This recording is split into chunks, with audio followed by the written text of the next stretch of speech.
이른 아침 창문 틈새로 스며드는 햇살이 거실 장판 위에 가늘게 그려졌다. 먼지 입자들이 빗속에서 천천히 떠다니는 모습이 마치 시간이 멈춘 듯 보였다. 벽시계의 초침 소리만이 규칙적으로 공간을 채우고 있었고 그 소리는 김순자 씨의 귓가에 익숙한 리듬처럼 들려왔다. 76의 나이 그녀는 이 집에서 혼자 산 지 벌써 5년째였다. 남편이 세상을 뜬 후 아들 내외는 미국으로 이민을 갔고 딸은 서울에서 바쁘게 살림을 꾸리고 있었다. 명절에나 한 번씩 전화가 오면 그것으로 충분하다고 순자는 스스로에게 말했다. 부엌으로 향하는 그녀의 발걸음은 느렸다. 무릎이 시큰거렸고 허리도 아침마다 뻣뻣했다. 싱크대 앞에 서서 물을 틀자 낡은 수도꼭지에서 물이 철컥거리는 소리와 함께 쏟아졌다. 찬물에 손을 담그니 손가락 마디마디가 시렸다. 겨울이 다가오고 있다는 걸 몸이 먼저 알았다. 냄비에 물을 받아 가스레인지에 올려놓고 된장찌개를 끓이기 위해 냉장고 문을 열었다. 냉장고 안은 텅 비어 있다시피 했다. 배추 한 포기, 무 반쪽, 두부 한 모. 혼자 먹기엔 충분한 양이었지만 문득 예전에 가족이 모여 앉아 밥을 먹던 시절이 떠올랐다. 아이들이 떠들고 남편이 신문을 보며 웃던 그 시간들. 순자는 냉장고 문을 천천히 닫으며 작은 한숨을 내쉬었다. 된장을 풀고 두부를 썰어 넣는 동안 그녀의 손은 익숙하게 움직였다. 칼질 소리, 도마에 두부가 떨어지는 소리, 끓는 물에서 보글보글 올라오는 거품 소리. 이 모든 소리들이 그녀의 하루를 채우는 전부였다. 찌개가 끓는 동안 순자는 작은 밥상을 차렸다. 김치 한 접시, 나물 반찬 하나, 그리고 따뜻한 밥 한 공기. 혼자 먹는 밥상은 늘 이랬다. 소박하고 조용했다. 밥을 뜨는 순간 그녀는 문득 멈칫했다. 숟가락을 든 손이 미세하게 떨렸다. 나이가 들면서 손떨림이 조금씩 심해지는 것 같았다. 괜찮다고 순자는 스스로를 달랬다. 다들 이렇게 늙어가는 거라고. 밥을 먹는 동안에도 그녀는 창밖을 바라보았다. 골목 어귀에 단풍잎이 떨어지고 있었고 동네 할머니 한 분이 지팡이를 짚고 천천히 걸어가는 모습이 보였다. 순자는 그 모습을 보며 자신도 저렇게 점점 느려지고 있다는 걸 실감했다. 밥을 다 먹고 설거지를 하는 동안 라디오에서는 오래된 트로트가 흘러나왔다. 당신은 어디에? 노랫말이 귓가에 맴돌았고 순자는 가만히 손을 멈추고 그 노래를 들었다. 가슴 한쪽이 먹먹해지는 느낌이었다. 이유 없이 눈가가 시큰해졌다. 설거지를 마치고 거실 소파에 앉았을 때 그녀는 오래된 서랍장을 물끄러미 바라보았다. 저 서랍 깊숙한 곳에는 세월이 담긴 물건들이 잠들어 있었다. 오래된 편지, 흑백 사진, 그리고 한 번도 버리지 못한 작은 손수건 하나. 그것들을 꺼내볼 용기는 없었지만 그 존재만으로도 가슴 한쪽이 무거웠다. 순자는 소파에 기대어 눈을 감았다. 창밖에서 들려오는 새소리, 멀리서 지나가는 자동차 소리, 그리고 자신의 숨소리. 이 모든 것이 그녀의 하루를 이루는 소리들이었다. 오후가 되자 순자는 동네 우체국에 갈 준비를 했다. 매달 받는 연금을 찾아야 했고 또 며칠 전부터 기다리던 등기우편이 있다는 연락을 받았기 때문이었다. 외출복으로 갈아입으며 그녀는 거울 앞에 섰다. 거울 속 자신의 얼굴은 낯설었다. 주름이 깊어지고 머리카락엔 백발이 성성했으며 눈가의 기미는 세월의 흔적을 그대로 드러내고 있었다. 언제 이렇게 늙었을까? 순자는 거울에서 눈을 떼며 작은 한숨을 내쉬었다. 옷장에서 꺼낸 외투는 몇 년 전에 산 것이었지만 여전히 깨끗했다. 외출할 일이 많지 않았으니 옷도 늙지 않는 것 같았다. 현관문을 열고 나서자 차가운 바람이 얼굴을 스쳤다. 골목길은 고요했고 낙엽이 바닥에 수북이 쌓여 있었다. 순자는 천천히 걸었다. 무릎이 시큰거려서 빠르게 걸을 수가 없었다. 골목 어귀를 지나 큰 길로 나오자 사람들의 모습이 보이기 시작했다. 젊은 사람들은 빠른 걸음으로 스마트폰을 보며 지나갔고 순자 같은 노인들은 느린 걸음으로 조심스럽게 횡단보도를 건넜다. 신호등이 깜빡이기 시작하면 순자는 마음이 조급해졌다. 빨리 건너야 한다는 걸 알지만 다리가 말을 듣지 않았다. 겨우 건너편에 도착했을 때 그녀는 가슴이 두근거렸다. 숨이 차올랐고 잠시 가로수 아래에서 쉬어야 했다. 우체국에 도착했을 때 그녀는 번호표를 뽑았다. 대기 인원은 15명. 플라스틱 의자에 앉아 기다리는 동안 순자는 주변을 둘러보았다. 젊은 엄마가 아기를 안고 있었고 중년 남자는 서류 뭉치를 들고 초조하게 시계를 보고 있었다. 모두가 각자의 삶을 살고 있었다. 그 순간 순자는 문득 외로움을 느꼈다. 이렇게 많은 사람들 속에서도 자신은 혼자라는 생각이 들었다. 아무도 자신을 알아보지 못했고 자신도 누구와도 눈을 마주치지 않았다. 그저 번호를 기다리며 앉아 있을 뿐이었다. 46번 고객님. 스피커에서 목소리가 울렸고 순자는 천천히 일어나 창구로 향했다. 직원은 친절했지만 기계적이었다. 연금 통장을 내밀고 등기우편을 받았다. 봉투는 생각보다 두꺼웠다.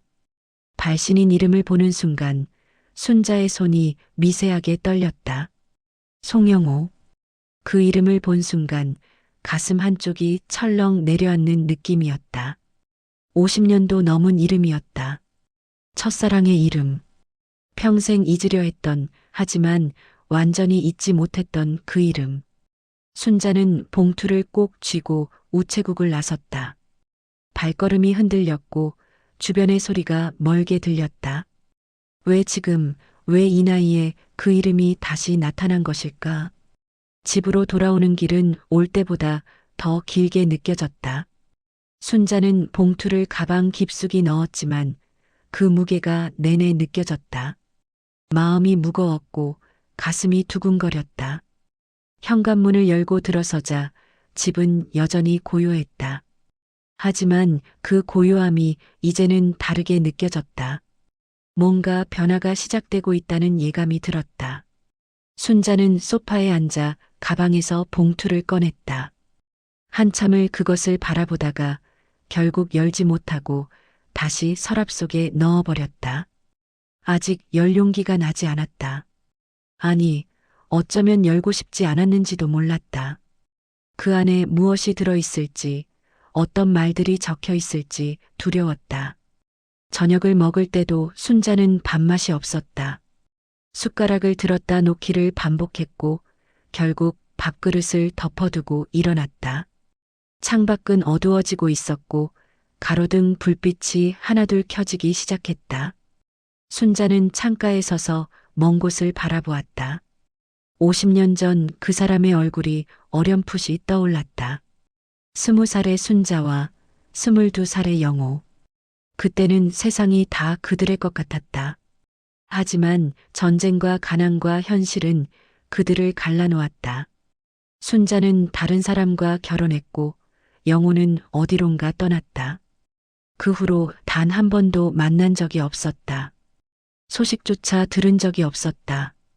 그런데 지금 이 나이에 그가 편지를 보낸 것이다. 밤이 깊어갈수록 순자는 잠을 이루지 못했다. 천장을 바라보며 뒤척였고 가슴은 계속 두근거렸다. 머릿속에서는 오래된 기억들이 파편처럼 떠올랐다. 영호의 웃음소리, 그가 건네던 따뜻한 말들, 함께 걷던 강변길. 모두 50년 전의 일이었지만 지금 이 순간만큼은 어제 일처럼 생생했다. 순자는 이불을 끌어안으며 작게 중얼거렸다. 왜 이제야? 그 말은 방 안에 흩어지듯 사라졌고 오직 시계의 초침 소리만이 밤을 채우고 있었다. 다음 날 아침 순자는 평소보다 일찍 잠에서 깼다. 잠을 설쳐서인지 머리가 무겁고 눈두덩이 부어 있었다. 세수를 하며 거울을 보니 피곤한 기색이 역력했다. 하지만 마음 한편에서는 묘한 설렘 같은 것이 꿈틀거리고 있었다. 어젯밤 내내 그녀를 괴롭혔던 그 이름, 송영호. 그 이름을 떠올리는 것만으로도 가슴 한쪽이 먹먹해졌다. 순자는 커피를 한 잔 내려 마시며 창밖을 바라보았다. 가을 하늘은 높고 맑았지만 그녀의 마음은 흐린 구름처럼 무거웠다. 문득 50여 년 전 처음 영호를 만났던 그날이 떠올랐다. 그때 순자는 20살이었고 서울의 작은 양장점에서 일하고 있었다. 시골에서 올라온 지 얼마 되지 않아 모든 것이 낯설었던 시절이었다. 양장점 주인 아주머니는 엄했지만 손재주 좋은 순자를 예뻐했고 그녀에게 재봉틀 다루는 법을 꼼꼼히 가르쳐 주었다. 그날도 순자는 재봉틀 앞에 앉아 드레스의 단을 받고 있었다. 따다닥 따다닥 재봉틀 소리가 작은 가게 안을 채우고 있었고 창밖으로는 봄볕이 따스하게 쏟아지고 있었다. 가게 문이 열리는 소리가 났고 순자는 고개를 들었다. 키가 훤칠한 젊은 남자가 들어서고 있었다. 깔끔한 양복에 반듯한 인상, 그리고 어딘지 수줍은 듯한 미소. 그가 영호였다. 어머니 옷을 맡기러 왔는데요. 그의 목소리는 부드러웠고 순자는 왠지 모르게 얼굴이 뜨거워지는 걸 느꼈다. 주인 아주머니가 나와 주문을 받는 동안 영호의 시선이 재봉틀 앞에 앉은 순자에게로 향했다. 그 시선을 느낀 순자는 고개를 숙인 채 바늘에만 집중했지만 귓불까지 빨개지는 걸 막을 수가 없었다. 영호는 주문을 마치고 가게를 나갔지만 그 짧은 순간이 순자의 가슴 속에 깊이 새겨졌다. 그 후로 영호는 자주 양장점에 들렀다. 처음엔 어머니의 옷을 찾으러 왔다가 나중엔 자신의 양복을 맡기러 왔고 그러다 이유 없이 들르기 시작했다. 주인 아주머니는 그 속내를 알아채고 픽픽 웃으며 순자를 놀렸다. 순자야, 저 청년이 너 보러 오는 것 같은데? 순자는 고개를 저으며 부인했지만 마음속으로는 그렇기를 바라고 있었다. 영호가 오는 날이면 순자는 아침부터 머리를 단정히 빗었고 옷깃을 여러 번 매만졌다. 그리고 재봉틀 앞에 앉아 일하면서도 귀는 문 쪽을 향해 있었다. 문이 열리는 소리가 날 때마다 가슴이 두근거렸고 영호의 목소리가 들리면 손끝이 떨렸다. 어느 봄날 저녁 일을 마치고 나오는 순자를 영호가 기다리고 있었다. 같이 좀 걸을까요? 그의 제안에 순자는 고개를 끄덕였다. 두 사람은 한강변을 따라 천천히 걸었다. 강물은 봄볕을 받아 반짝였고 버드나무 가지가 바람에 흔들렸다. 영호는 자신이 작은 무역회사에서 일한다는 것, 언젠가 큰 사업을 하고 싶다는 꿈을 이야기했다. 순자는 그의 말을 들으며 고개를 끄덕였고 가끔 수줍게 웃었다. 영호는 순자에게 꿈이 무엇이냐고 물었다. 순자는 잠시 망설이다가 작게 말했다. 저는 그냥 행복하게 사는 게 꿈이에요. 영호는 순자의 손을 살짝 잡으며 말했다. 나도 그래요. 순자 씨와 함께라면 행복할 것 같아요. 그날 이후 두 사람은 연인이 되었다. 일요일마다 만나 남산을 오르기도 하고 명동 거리를 걷기도 했다. 영호는 순자에게 작은 선물을 사주었고 순자는 영호를 위해 손수건을 수놓았다. 하얀 손수건에 파란 실로 영호의 이름 첫 글자를 새겼다. 영호는 그 손수건을 받고 감격해하며 평생 간직하겠다고 약속했다. 두 사람은 미래를 꿈꾸었다. 결혼을 하고 작은 집을 마련하고 아이를 낳아 기르는 평범한 행복. 그것이 전부였다. 그때는 그것이 이루어질 거라고 의심하지 않았다. 하지만 시간이 흐르면서 현실의 벽이 조금씩 드러나기 시작했다. 영호의 집안은 가난했고 순자의 집안도 마찬가지였다. 결혼을 하려면 돈이 필요했지만 두 사람 모두 넉넉지 않았다. 영호는 더 열심히 일했고 순자도 밤늦게까지 바느질을 했다. 하지만 세상은 그들에게 호의적이지 않았다. 그리고 어느 날 영호에게 군 입대 영장이 날아왔다. 그날 밤 두 사람은 한강변에서 만나 한참을 말없이 앉아 있었다. 강물 소리만이 정막을 채우고 있었고 순자의 눈에서는 눈물이 흘러내렸다. 영호는 순자의 손을 꼭 잡으며 말했다. 기다려줄 거지? 순자는 고개를 끄덕였다. 기다릴게요. 꼭 돌아와요. 영호는 군대로 떠났고 순자는 그를 기다렸다. 하지만 그 기다림은 생각보다 길고 혹독했다. 편지는 처음 몇 달만 왔고 그 후로는 소식이 끊겼다. 순자는 매일 우체국을 찾았지만 영호의 편지는 오지 않았다. 불안과 외로움 속에서 순자는 점점 지쳐갔다. 그리고 그때 집안에서 중매가 들어왔다. 순자보다 10살 많은 남자였지만 안정적인 직장을 가진 사람이었다. 부모님은 순자를 설득했고 순자는 결국 고개를 끄덕이고 말았다. 영호에 대한 미안함과 죄책감을 안고 그녀는 다른 사람의 아내가 되었다. 이제 늙은 순자는 그때를 떠올리며 눈물을 흘렸다. 50년이 지났지만 그 죄책감은 여전히 가슴 한구석에 남아 있었다. 영호는 어떻게 살았을까? 자신을 원망했을까? 아니면 잊고 행복하게 살았을까? 순자는 알 수 없었다. 그리고 지금 그의 편지가 왔다. 순자는 떨리는 손으로 서랍을 열고 그 봉투를 꺼냈다. 이제는 열어야 할 때였다. 순자는 봉투를 무릎 위에 올려놓고 한참을 가만히 앉아 있었다. 손가락이 봉투의 모서리를 쓰다듬었고 그 촉감이 낯설면서도 두려웠다. 50년 만에 다시 만나는 이름, 50년 만에 다시 느끼는 떨림. 순자는 천천히 봉투를 뜯었다. 안에는 편지지 여러 장과 함께 오래된 흑백 사진 한 장이 들어 있었다.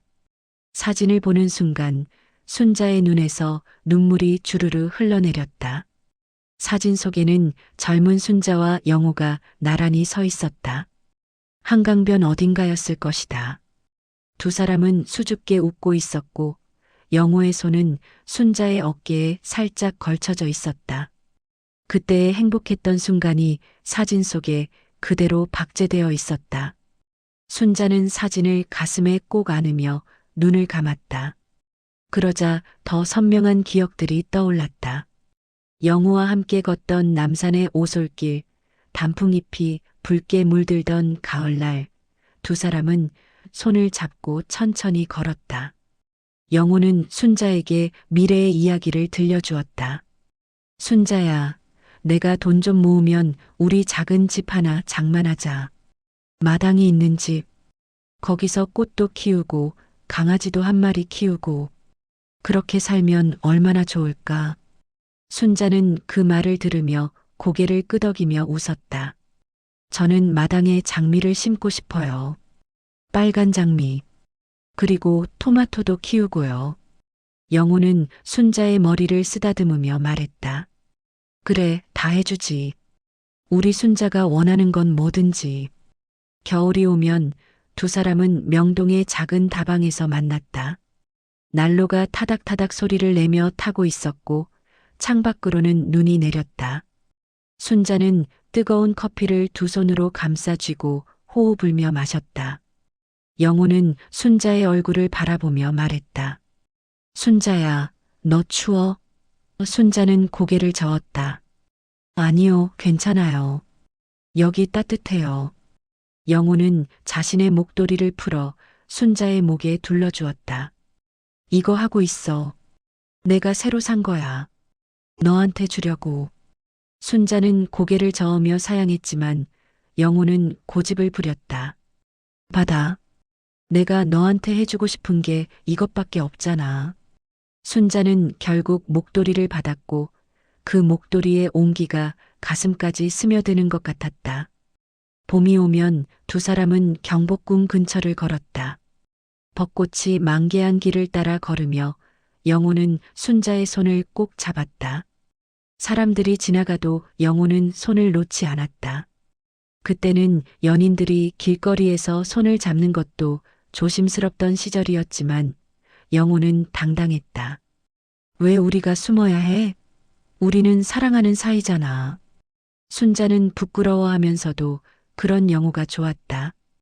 벚꽃잎이 바람에 날려 두 사람의 머리 위로 떨어졌고 영호는 순자의 머리에 앉은 꽃잎을 조심스럽게 떼어주었다. 순자야, 우리 백년해로 하자. 나는 너 아니면 안 돼. 순자는 고개를 끄덕이며 눈물을 글썽였다. 저도요. 저도 영호 씨 아니면 안 돼요. 여름 저녁이면 두 사람은 청계천변에 앉아 있었다. 더위를 피해 나온 사람들로 북적였지만 두 사람만의 세계는 따로 있었다. 영호는 주머니에서 작은 사탕을 꺼내 순자에게 건넸다. 이거 먹어. 너 단 거 좋아하잖아. 순자는 사탕을 받아 입에 넣고 미소 지었다. 고마워요. 두 사람은 말없이 앉아 흐르는 물을 바라보았다. 물소리, 사람들의 웃음소리, 먼 곳에서 들려오는 라디오 소리. 모든 것이 평화로웠다. 영호는 순자의 손을 잡으며 말했다. 순자야, 나 지금 너무 행복해. 이런 순간이 영원했으면 좋겠어. 순자도 고개를 끄덕였다. 저도요. 이 순간이 영원히 계속되면 좋겠어요. 하지만 영원한 것은 없었다. 시간은 흘렀고 현실은 두 사람을 갈라놓았다. 영호가 군대로 떠나던 날 서울역 플랫폼에서 두 사람은 마지막으로 마주보았다. 기차가 곧 출발한다는 방송이 흘러나왔고 영호는 순자를 꼭 안았다. 순자야, 꼭 기다려줘. 내가 돌아올게. 우리 약속한 거 다 이루자. 순자는 울음을 참으며 고개를 끄덕였다. 네, 기다릴게요. 꼭 무사히 돌아오세요. 기차가 천천히 움직이기 시작했고 영호는 창문 너머로 순자를 바라보았다. 순자는 손을 흔들며 뛰었다. 플랫폼이 끝날 때까지 뛰었고 기차가 시야에서 사라질 때까지 손을 흔들었다. 그리고 기차가 완전히 사라지자 순자는 그 자리에 주저앉아 한참을 울었다. 그 후로 순자는 매일 편지를 기다렸다. 영호의 편지는 처음 2달 동안은 규칙적으로 왔다. 군 생활이 힘들지만 견딜만하다고, 순자 생각을 하면 힘이 난다고, 제대하면 바로 결혼하자고. 순자는 그 편지들을 읽고 또 읽으며 위로받았다. 하지만 어느 순간부터 편지가 끊겼다. 1달이 지나고 2달이 지나고 석 달이 지나도 소식이 없었다. 순자는 불안했다. 영호에게 무슨 일이 생긴 건 아닐까? 다쳤거나 아프거나 아니면 더 나쁜 일이 생긴 건 아닐까? 밤마다 순자는 기도했다. 제발 영호가 무사하기를, 다시 편지가 오기를. 하지만 소식은 오지 않았다. 그렇게 1년이 흘렀고 순자는 점점 지쳐갔다. 집안에서는 중매 이야기가 나왔고 부모님은 순자를 설득했다. 순자야, 내 나이가 벌써 22이야. 더 늦으면 시집가기 힘들어. 그 남자는 괜찮은 사람이래. 공무원이고 집안도 반듯하고. 한 번만 만나봐라. 순자는 거절했다. 저는 영호 씨를 기다리겠어요. 하지만 부모님의 설득은 계속됐고 순자의 마음도 조금씩 흔들렸다. 영호는 정말 돌아올까? 아니면 자신을 잊은 걸까? 혼란 속에서 순자는 결국 중매를 받아들였다. 영호에 대한 미안함과 죄책감을 안고 그녀는 김철수라는 남자와 결혼했다. 결혼식 날 순자는 웃지 못했다. 하얀 웨딩드레스를 입고 있었지만 마음은 검은색이었다. 신랑 옆에 서 있으면서도 머릿속에는 영호의 얼굴이 떠올랐다. 영호, 미안해. 나 더 이상 기다릴 수가 없었어. 제발 행복하게 살아줘. 순자는 마음속으로 영호에게 작별을 고했다. 그리고 그날 이후 순자는 영호를 가슴 깊은 곳에 묻어두었다. 평생 꺼내지 않기로 다짐하며 순자는 봉투를 무릎 위에 올려놓고 한참을 가만히 앉아 있었다. 손가락이 봉투의 모서리를 쓰다듬었고 그 촉감이 낯설면서도 두려웠다. 50년 만에 다시 만나는 이름, 50년 만에 다시 느끼는 떨림. 순자는 천천히 봉투를 뜯었다. 안에는 편지지 여러 장과 함께 오래된 흑백 사진 한 장이 들어 있었다. 사진을 보는 순간 순자의 눈에서 눈물이 주르르 흘러내렸다. 사진 속에는 젊은 순자와 영호가 나란히 서 있었다. 한강변 어딘가였을 것이다. 두 사람은 수줍게 웃고 있었고 영호의 손은 순자의 어깨에 살짝 걸쳐져 있었다. 그때의 행복했던 순간이 사진 속에 그대로 박제되어 있었다. 순자는 사진을 가슴에 꼭 안으며 눈을 감았다. 그러자 더 선명한 기억들이 떠올랐다. 영호와 함께 걷던 남산의 오솔길, 단풍잎이 붉게 물들던 가을날, 두 사람은 손을 잡고 천천히 걸었다. 영호는 순자에게 미래의 이야기를 들려주었다. 순자야, 내가 돈 좀 모으면 우리 작은 집 하나 장만하자. 마당이 있는 집. 거기서 꽃도 키우고 강아지도 한 마리 키우고 그렇게 살면 얼마나 좋을까. 순자는 그 말을 들으며 고개를 끄덕이며 웃었다. 저는 마당에 장미를 심고 싶어요. 빨간 장미. 그리고 토마토도 키우고요. 영호는 순자의 머리를 쓰다듬으며 말했다. 그래, 다 해주지. 우리 순자가 원하는 건 뭐든지. 겨울이 오면 두 사람은 명동의 작은 다방에서 만났다. 난로가 타닥타닥 소리를 내며 타고 있었고 창밖으로는 눈이 내렸다. 순자는 뜨거운 커피를 두 손으로 감싸 쥐고 호호 불며 마셨다.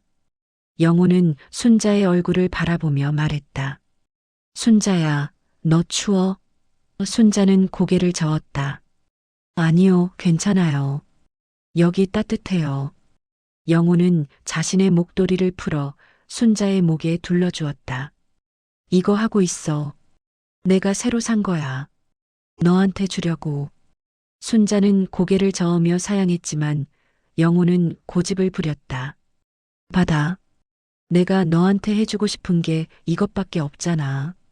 순자는 결국 목도리를 받았고 그 목도리의 온기가 가슴까지 스며드는 것 같았다. 봄이 오면 두 사람은 경복궁 근처를 걸었다. 벚꽃이 만개한 길을 따라 걸으며 영호는 순자의 손을 꼭 잡았다. 사람들이 지나가도 영호는 손을 놓지 않았다. 그때는 연인들이 길거리에서 손을 잡는 것도 조심스럽던 시절이었지만 영호는 당당했다. 왜 우리가 숨어야 해? 우리는 사랑하는 사이잖아. 순자는 부끄러워하면서도 그런 영호가 좋았다.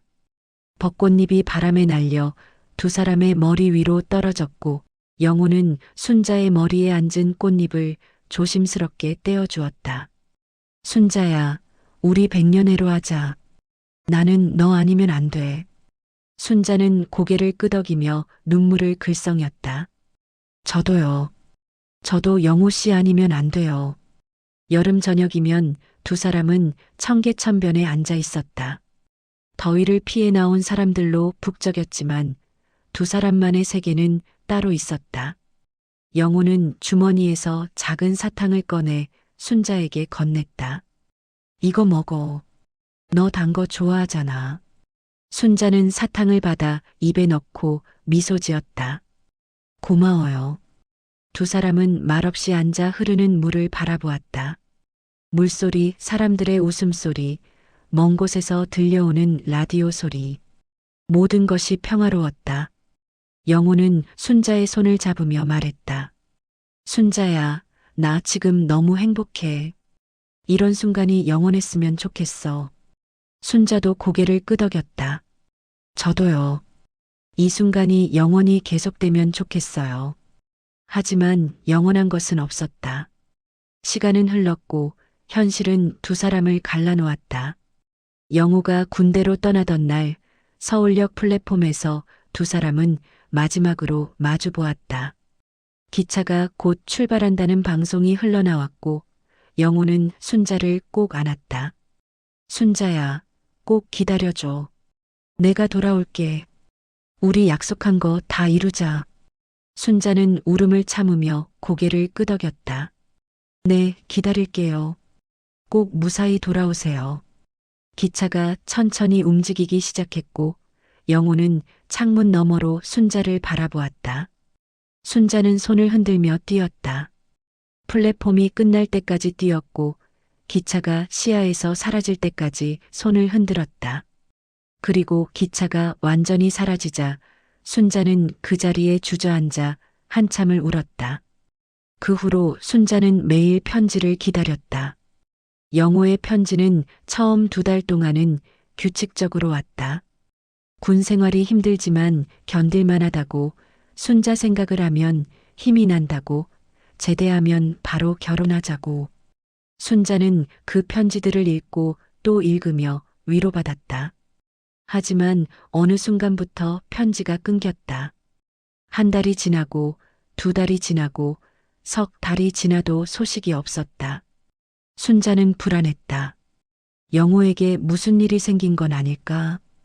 다쳤거나 아프거나 아니면 더 나쁜 일이 생긴 건 아닐까? 밤마다 순자는 기도했다. 제발 영호가 무사하기를, 다시 편지가 오기를. 하지만 소식은 오지 않았다. 그렇게 1년이 흘렀고 순자는 점점 지쳐갔다. 집안에서는 중매 이야기가 나왔고 부모님은 순자를 설득했다. 순자야, 내 나이가 벌써 22이야. 더 늦으면 시집가기 힘들어. 그 남자는 괜찮은 사람이래. 공무원이고 집안도 반듯하고. 한 번만 만나봐라. 순자는 거절했다. 저는 영호 씨를 기다리겠어요. 하지만 부모님의 설득은 계속됐고 순자의 마음도 조금씩 흔들렸다. 영호는 정말 돌아올까? 아니면 자신을 잊은 걸까? 혼란 속에서 순자는 결국 중매를 받아들였다. 영호에 대한 미안함과 죄책감을 안고 그녀는 김철수라는 남자와 결혼했다. 결혼식 날 순자는 웃지 못했다. 하얀 웨딩드레스를 입고 있었지만 마음은 검은색이었다. 신랑 옆에 서 있으면서도 머릿속에는 영호의 얼굴이 떠올랐다. 영호, 미안해. 나 더 이상 기다릴 수가 없었어. 제발 행복하게 살아줘. 순자는 마음속으로 영호에게 작별을 고했다. 그리고 그날 이후 순자는 영호를 가슴 깊은 곳에 묻어두었다. 평생 꺼내지 않기로 다짐하며 순자는 떨리는 손으로 편지를 펼쳤다. 잉크 자국이 조금 번진 곳도 있었고 글씨체는 세월의 무게만큼이나 떨리고 있었다. 영호의 글씨였다. 50년 전 그가 보냈던 편지 속의 글씨와는 달라져 있었지만 그래도 그의 필체인 것을 알 수 있었다. 순자는 숨을 깊이 들이마시고 편지를 읽기 시작했다. 순자에게 이렇게 편지를 쓰는 것이 옳은 일인지 모르겠습니다. 50여 년이라는 세월이 흘렀고 당신도 이제는 할머니가 되었겠지요. 나도 올해 78입니다. 이제 얼마 남지 않은 시간을 살고 있다는 것을 매일 느낍니다. 병원에서는 내게 길어야 6개월이라고 했습니다. 폐암 말기라고 합니다. 담배를 너무 많이 피워서 그런 모양입니다. 당신이 살아계신지 어디서 어떻게 사는지도 모르고 이 편지를 씁니다. 하지만 이 편지를 쓰지 않으면 눈을 감을 수 없을 것 같았습니다. 순자의 눈에서 눈물이 떨어졌다. 편지지 위에 물방울이 떨어져 번졌지만 그녀는 읽기를 멈추지 않았다. 순자, 나는 당신을 평생 잊은 적이 없습니다. 군대에서 제대한 후 당신을 찾아갔을 때 당신은 이미 다른 사람의 아내가 되어 있었습니다. 양장점 주인 아주머니께서 알려주셨습니다. 당신이 결혼했다고. 나는 그 앞에서 한참을 서 있었습니다. 들어가서 당신을 보고 싶었지만 용기가 나지 않았습니다. 당신의 새로운 삶을 방해하고 싶지 않았습니다. 그래서 나는 돌아섰습니다. 그리고 멀리, 아주 멀리 떠났습니다. 순자는 편지를 읽다 말고 얼굴을 감쌌다. 영우가 돌아왔었다는 것, 자신을 찾아왔었다는 것. 하지만 자신은 이미 다른 사람의 아내였고 영우는 그 사실을 알고 돌아섰다는 것. 만약 그때 알았더라면, 만약 그때 영우를 만났더라면 어땠을까. 하지만 이미 늦었다. 모든 것이 늦어버렸다. 순자는 온몸이 떨렸고 가슴이 찢어지는 것 같았다. 한참을 울다가 다시 편지를 읽기 시작했다. 나는 부산으로 내려갔습니다. 거기서 작은 무역업을 시작했고 나름 성공했습니다. 돈을 많이 벌었습니다. 하지만 행복하지는 않았습니다. 나중에 결혼도 했습니다. 착한 여자였습니다. 아이도 둘 낳았습니다. 좋은 아버지가 되려고 노력했고 좋은 남편이 되려고 애썼습니다. 하지만 마음 한구석은 늘 비어 있었습니다. 당신이 그 자리를 차지하고 있었기 때문입니다. 아내에게 미안한 마음이 들었지만 어쩔 수 없었습니다. 첫사랑은 그런 것인가 봅니다. 순자는 가슴을 움켜쥐었다. 자신도 마찬가지였다. 철수는 좋은 남편이었다. 성실하고 가정적이었고 아이들을 잘 키웠다. 하지만 순자의 마음 한구석에는 늘 영우가 있었다. 철수와 밥을 먹을 때도, 아이들을 키울 때도, 명절에 웃고 떠들 때도 영우는 늘 그녀의 가슴 한구석에 자리하고 있었다. 그것은 배신이었을까? 순자는 스스로에게 물었지만 답을 찾을 수 없었다. 아내는 10년 전에 세상을 떠났습니다. 당뇨 합병증이었습니다. 임종 전에 그녀가 내 손을 잡고 말했습니다. 당신 마음속에 다른 사람이 있다는 거 알아요. 그래도 괜찮아요. 당신은 충분히 좋은 남편이었어요. 그 말을 듣고 나는 한참을 울었습니다. 그녀에게 너무 미안했습니다. 아이들은 지금 잘 살고 있습니다. 딸은 미국에 있고 아들은 서울에서 의사를 하고 있습니다. 그들은 나를 잘 챙겨주지만 나는 점점 외로워집니다. 나이가 들수록 당신 생각이 더 많이 납니다. 순자는 고개를 끄덕였다. 자신도 똑같았다. 나이가 들수록 영우의 얼굴이 더 선명하게 떠올랐다. 젊었을 때는 일상에 묻혀 잊고 살 수 있었지만 이제는 혼자 있는 시간이 많아지니 옛 기억들이 자꾸 떠올랐다. 영우와 걷던 길, 영우의 웃음소리, 영우가 건네던 따뜻한 말들. 그 모든 것이 어제 일처럼 생생했다. 순자, 나는 죽기 전에 당신을 한 번만 보고 싶습니다. 얼굴을 보고 싶습니다. 목소리를 듣고 싶습니다. 그리고 말하고 싶습니다. 당신을 사랑했다고, 지금도 사랑한다고. 이것이 이기적인 부탁인 줄 압니다. 당신에게도 가족이 있을 것이고 당신만의 삶이 있을 것입니다. 하지만 나는 이 편지를 쓰지 않을 수 없었습니다. 만약 당신이 원한다면 나를 만나주실 수 있을까요? 내가 있는 곳은 부산입니다. 요양병원에 있습니다. 주소를 아래 적어둡니다. 편지 끝에는 부산의 한 요양병원 주소가 적혀 있었고 영호의 서명이 있었다. 순자는 편지를 가슴에 꼭 안았다. 머릿속이 복잡했다. 가슴은 뛰고 있었고 눈에서는 눈물이 계속 흘러나왔다. 영호를 만나야 할까? 50여 년 만에 그를 다시 만나야 할까? 하지만 망설여졌다. 자신도 이제 늙었다. 쭈글쭈글한 주름투성이 할머니가 되었다. 영호의 기억 속에 남아있는 젊고 예쁜 순자는 이제 없다.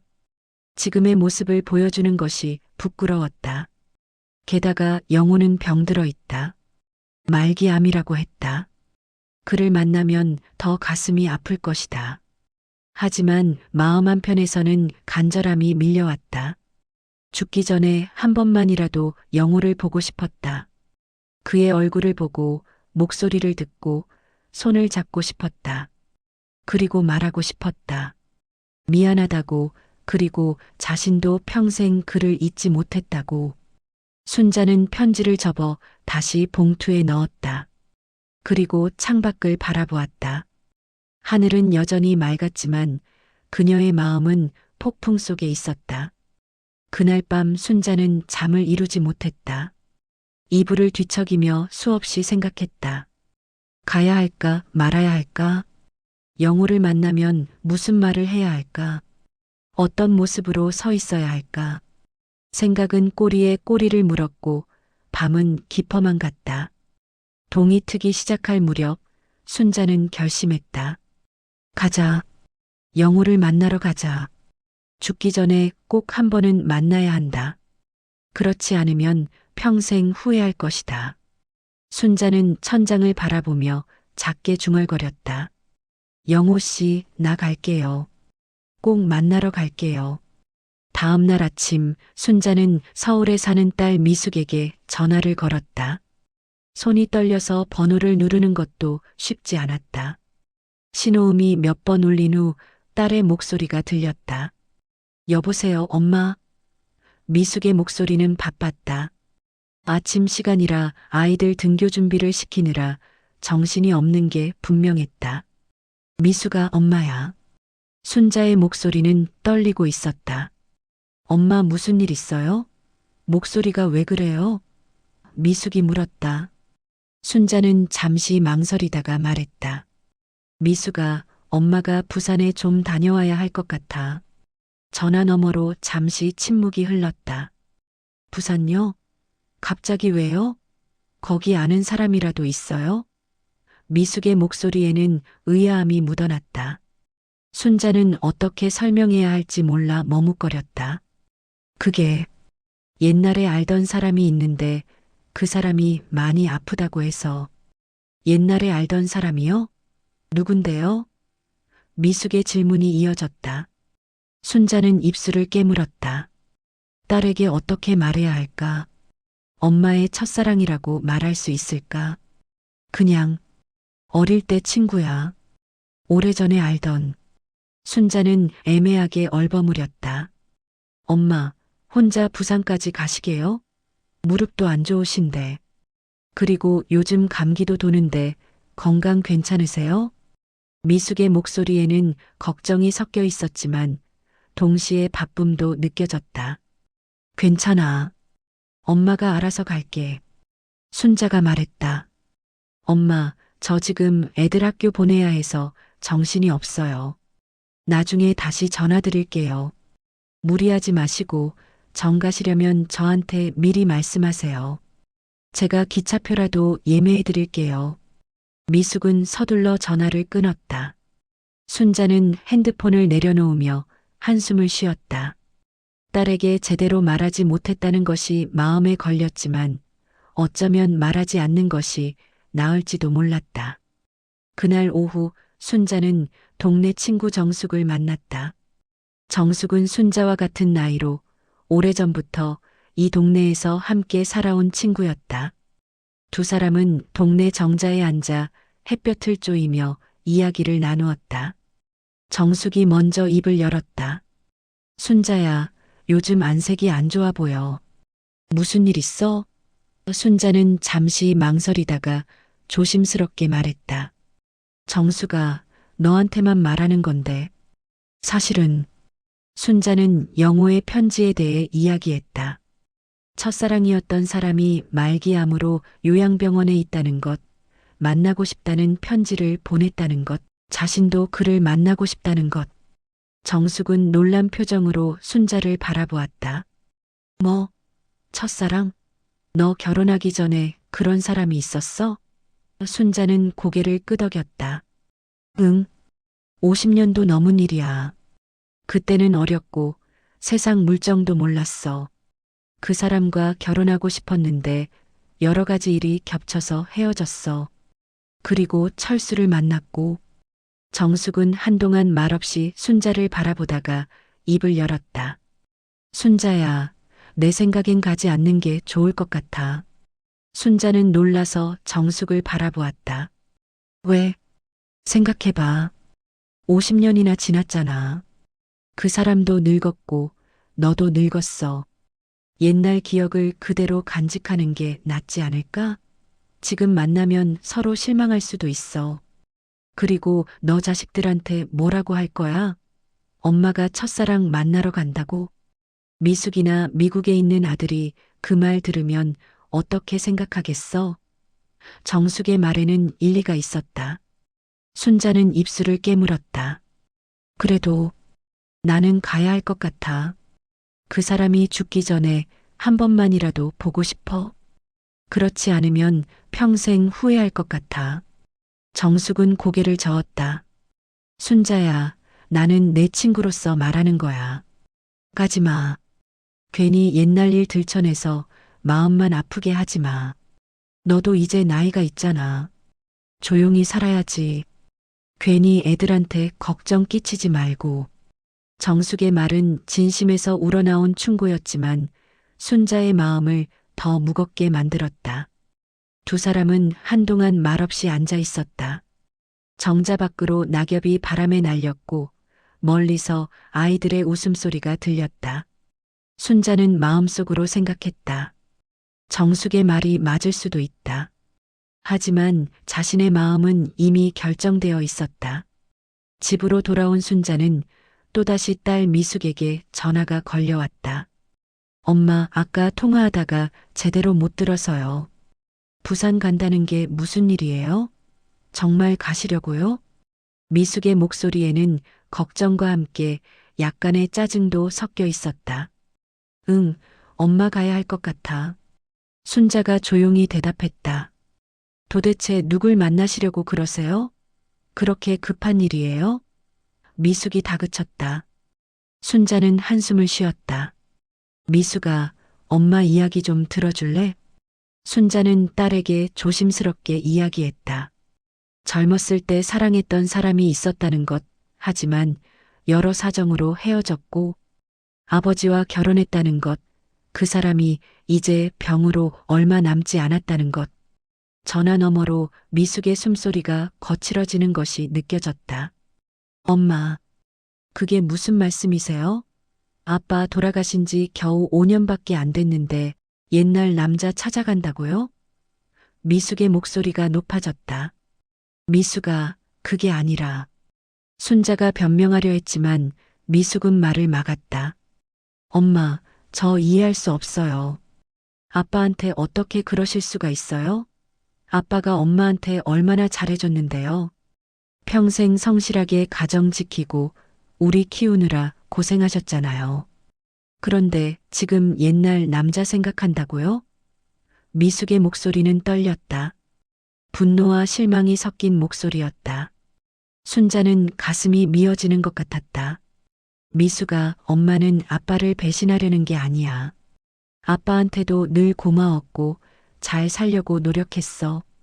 하지만 뭐예요? 엄마 마음속에 평생 다른 남자가 있었다는 거예요? 그럼 아빠는 뭐예요? 그냥 대타였어요? 미숙의 말이 가시처럼 박혔다. 순자는 눈물이 터져 나왔다. 아니야. 아빠는 좋은 사람이었어. 엄마는 아빠를 존경했고 사랑했어. 하지만 첫사랑은 다른 거야. 미숙아, 너도 나중에 알게 될 거야. 전 모르겠어요. 그리고 가지 마세요. 엄마가 그러시면 저 정말 실망이에요. 미숙은 그렇게 말하고 전화를 끊어버렸다. 순자는 핸드폰을 쥔 채 한참을 멍하니 앉아 있었다. 딸의 말이 가슴을 후벼 파는 것 같았다. 미숙의 입장도 이해가 갔다. 돌아가신 아버지에 대한 마음, 그리고 엄마가 다른 남자를 생각한다는 사실에 대한 배신감. 순자는 자신이 이기적인 것인지 혼란스러웠다. 하지만 동시에 자신의 마음도 소중하지 않은가. 평생 참고 묻어두었던 감정을 죽기 전에 한 번쯤은 꺼내봐도 되지 않을까? 순자는 창밖을 바라보며 눈물을 흘렸다. 낙엽이 떨어지고 하늘은 점점 어두워지고 있었다. 그날 밤 순자는 홀로 거실에 앉아 있었다.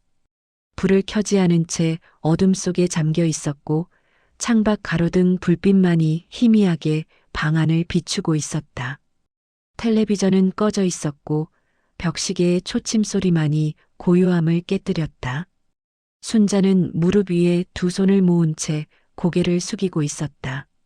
눈물이 뺨을 타고 흘러내렸지만 닦을 힘도 없었다. 딸 미숙의 말이 계속 머릿속을 맴돌았다. 아빠한테 어떻게 그러실 수가 있어요? 그 말이 가슴을 찔렀고 숨을 쉴 때마다 아팠다. 순자는 천천히 일어나 벽에 걸린 액자를 바라보았다. 남편 철수의 영정 사진이었다. 5년 전 세상을 떠났지만 사진 속 철수는 여전히 온화하게 웃고 있었다. 순자는 사진 앞에 섰다. 여보. 그녀의 목소리는 떨렸다. 미안해요.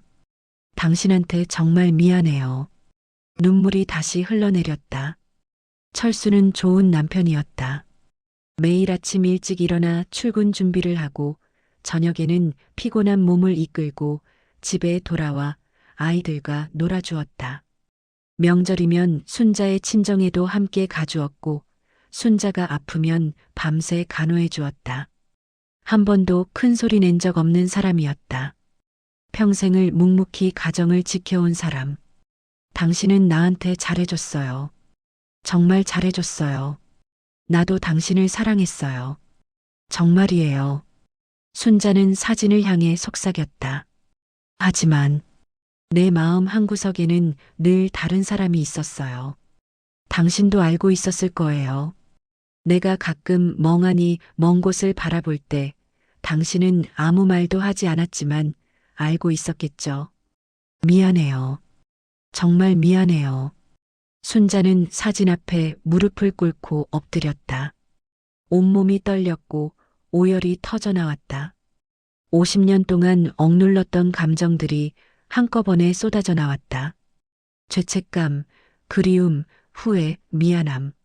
모든 것이 뒤섞여 그녀를 짓눌렀다. 한참을 울고 난 후 순자는 비틀거리며 일어나 서랍장으로 갔다. 그곳에는 오래된 상자 하나가 있었다. 먼지가 쌓인 상자를 꺼내 열었다. 안에는 오래된 편지들과 사진들이 담겨 있었다. 영우가 군대에서 보낸 편지들이었다. 순자는 그 편지들을 하나하나 펼쳐 읽었다. 순자야, 오늘 훈련이 정말 힘들었어. 하지만 내 생각을 하니까 견딜만 했어. 순자야, 제대하면 바로 결혼하자. 나는 너밖에 없어. 순자야, 나는 매일 밤 너를 꿈속에서 만나. 보고 싶어. 그 편지들을 읽으며 순자는 다시 눈물을 흘렸다. 20살의 순자는 이 편지들을 얼마나 소중히 여겼던가. 매일 밤 베개 밑에 넣고 잤고 읽고 또 읽었다. 그리고 마지막 편지. 그 편지 이후로는 소식이 끊겼다. 순자야, 여기 상황이 좀 복잡해졌어. 자세한 이야기는 나중에 할게. 하지만 걱정하지 마. 나는 꼭 돌아갈 거야. 우리 약속 잊지 않았어. 그게 마지막이었다. 순자는 그 후로 몇 달을 기다렸지만 편지는 오지 않았다. 그리고 결국 순자는 포기했다. 아니, 포기당했다고 생각했다. 영우가 자신을 잊었다고, 다른 사람을 만났다고 생각했다. 그래서 중매를 받아들였고 철수와 결혼했다. 하지만 이제 알게 되었다. 영우는 돌아왔었다. 자신을 찾아왔었다. 하지만 자신은 이미 다른 사람의 아내였고 영우는 그 모습을 보고 돌아섰다. 내가 조금만 더 기다렸더라면. 순자는 중얼거렸다. 조금만 더 믿었더라면 우리 함께 살 수 있었을까? 하지만 이미 늦었다. 시간은 되돌릴 수 없었고 인생은 한 번뿐이었다. 순자는 편지들을 가슴에 안고 소파에 쓰러졌다. 온몸에 힘이 빠졌고 숨을 쉬는 것조차 힘들었다. 가슴이 너무 아팠다. 찢어지는 것 같았다. 영호 씨, 미안해요. 정말 미안해요. 순자는 울면서 중얼거렸다. 나도 기다렸어요. 정말 기다렸어요. 하지만 견딜 수가 없었어요. 미안해요. 밤은 깊어갔고 순자는 소파에 누운 채 천장을 바라보았다. 눈물은 이미 다 말라버렸고 눈은 퉁퉁 부어 있었다. 머릿속은 혼란스러웠다. 부산에 가야 할까 말아야 할까? 딸의 반대, 친구의 충고, 남편에 대한 죄책감. 모든 것이 그녀를 짓눌렀다. 하지만 동시에 영호를 만나고 싶다는 간절함도 여전했다. 아니, 더 강해졌다. 죽기 전에 꼭 한 번은 만나야 한다. 그렇지 않으면 이 고통을 안고 살아갈 수 없을 것 같았다. 새벽 2시 순자는 천천히 일어났다. 부엌으로 가서 물을 한 잔 마셨다. 찬물이 목구멍을 타고 내려가며 약간의 정신이 들었다. 거울을 보니 얼굴이 말이 아니었다. 눈은 퉁퉁 부어 있었고 머리는 헝클어져 있었다. 하지만 순자는 신경 쓰지 않았다. 중요한 것은 지금 자신이 무엇을 해야 하는가였다. 순자는 거울 속 자신을 똑바로 바라보며 말했다. 순자야, 너는 평생 다른 사람들을 위해 살았어. 딸로서, 아내로서, 어머니로서. 이제는 내 자신을 위해 살아도 되지 않을까? 그 순간 순자는 마음을 굳혔다. 가자. 부산으로 가자. 영호를 만나자. 세상이 뭐라고 하든 딸이 뭐라고 하든 자신의 마음에 정직하자. 이것이 이기적인 선택일 수도 있다. 하지만 평생 참고 살았던 자신에게 이번 한 번쯤은 이기적이어도 되지 않을까? 순자는 결심했다. 내일 아침 기차표를 예매하고 부산으로 떠나기로. 영호를 만나러. 50년 만에 다시 만나러. 순자는 다시 거실로 돌아와 남편의 영정 사진 앞에 섰다. 여보, 나 부산에 다녀올게요. 미안해요. 하지만 꼭 가야 해요. 이해해 주세요. 사진 속 철수는 여전히 온화하게 웃고 있었다. 순자는 그 미소를 보며 조금 위로받는 것 같았다. 어쩌면 철수도 이해해 줄지 모른다. 순자의 마음을, 순자의 아픔을. 순자는 사진에 대고 작은 절을 올렸다. 그리고 천천히 방으로 들어가 짐을 꾸리기 시작했다. 떨리는 손으로 하지만 단호한 마음으로. 다음 날 아침 순자는 일찍 일어나 씻고 단정하게 옷을 차려입었다. 거울을 보니 여전히 눈은 부어 있었지만 어젯밤보다는 나아 보였다. 작은 여행 가방에 옷 몇 벌과 세면도구, 그리고 영호의 편지와 오래된 사진들을 챙겨 넣었다. 손수건도 하나 넣었다. 오래전 영호를 위해 수놓았던 그 손수건. 순자는 평생 그것을 간직해왔고 이제 그에게 돌려줄 수 있을지도 몰랐다. 가방을 챙기는 동안 순자의 손은 떨렸지만 마음은 단호했다. 집을 나서려는 순간 옆집 김할머니와 마주쳤다. 김할머니는 순자보다 2살 위로 이 동네에서 가장 오래 산 어르신이었다. 동네 소식을 누구보다 빨리 아는 분이기도 했다. 어머, 순자 씨, 어디 가세요? 가방까지 들고. 김할머니가 물었다. 순자는 잠시 망설였다. 네, 잠깐 부산에 좀 다녀오려고요. 부산요? 거기 친척이라도 있어요? 김할머니의 눈이 호기심으로 반짝였다. 아니요, 그냥 옛날 친구 좀 만나고. 순자는 애매하게 대답하고 서둘러 골목을 빠져나왔다. 뒤에서 김할머니의 시선이 느껴졌지만 돌아보지 않았다. 버스를 타고 기차역으로 향하는 동안 순자는 창밖을 바라보았다. 서울의 거리는 바빴다. 사람들은 각자의 목적지를 향해 서두르고 있었다. 젊은 직장인들은 커피를 들고 빠른 걸음으로 지나갔고 학생들은 무거운 가방을 메고 학교로 향했다. 그 모습을 보며 순자는 생각했다. 모두가 자신의 인생을 살고 있다. 자신도 이제 자신의 인생을 살아야 할 때가 아닐까? 버스가 정거장에 멈출 때마다 사람들이 타고 내렸고 순자는 그들의 얼굴을 하나하나 바라보았다. 누구나 각자의 사연이 있을 것이다. 누구나 가슴속에 하나쯤은 묻어둔 이야기가 있을 것이다. 기차역에 도착해 표를 끊으려는 순간 순자의 핸드폰이 울렸다. 딸 미숙이었다. 순자는 잠시 망설이다가 전화를 받았다. 여보세요? 엄마 어디세요? 미숙의 목소리는 날카로웠다. 기차역이야. 순자가 조용히 대답했다. 진짜 부산 가시는 거예요? 제 말 무시하고. 미숙의 목소리가 높아졌다. 미숙아, 엄마, 저 정말 이해할 수 없어요. 옆집 김할머니한테 연락 왔어요. 엄마가 가방 들고 나가시는데 어디 가시냐고. 저도 모르게 왜 동네 사람들한테 말씀하세요? 순자는 한숨을 쉬었다. 김할머니가 미숙에게 전화했구나. 동네는 좁았고 소문은 빨랐다. 미숙아, 엄마는 그냥 옛날 친구 만나러 가는 거야. 옛날 친구요? 아까 말씀하신 그 사람? 엄마 첫사랑? 미숙의 목소리에는 비웃음이 섞여 있었다. 엄마 나이가 몇인데 그러세요? 76이잖아요. 이제 곧 팔순인데 첫사랑이 뭐가 중요해요? 그 말이 순자의 가슴을 찔렀다. 나이가 많으면 사랑이 중요하지 않은가? 나이가 많으면 가슴 뛰는 것을 포기해야 하는가?